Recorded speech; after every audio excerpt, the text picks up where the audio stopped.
Назарларыңызда қазақша сөйле бағдарламасы. Құрметті достар, бүгінгі біздің үйренетін әріп бұл Ч әріпі. Ч әріптің жазуын сіз тақтадан көріп тұрсыздар. Ендігі кезекте бұл әріптің жазуын грамматикалық тапсырмалар арқылы үйренеміз. Тапсырма көрсетілген суреттерді латын қарпімен пікір жоғына жазамыз. Чемодан, чек, чемпион, почта. Өздердің грамматикасын тексеріп, пікір жоғына жауап ретінде жазатын боламыз.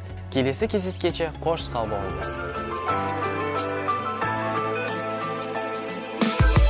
Мен сөзбен әріптен құралатын, жаныңды жұбатып, кей кезде жылататын.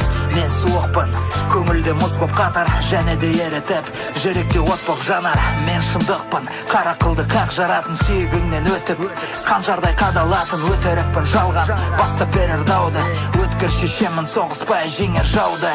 Мен өлмеймін, қолымын ұлағатпын, сан ғасырлық тарихы бар, сақталған мұрағатпын. Қақтының қолында төгілетін жырмын, ақылсыздың аузында қадырсыз жетім құлмын.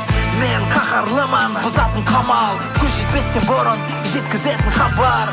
Мен сөзбен батырға тұрдым берік, сөз құмарға жолдас, тілдар адамға серік. Мен сөзбен қымбат, ең арзан, ең жұмсақ, ең қатты, ең жеңіл, ең ауыр, ең ащы, ең тәтті. Мен сөзбен қымбат, ең арзан, ең жұмсақ, ең қатты, ең жеңіл, ең ауыр, ең ащы, ең тәтті.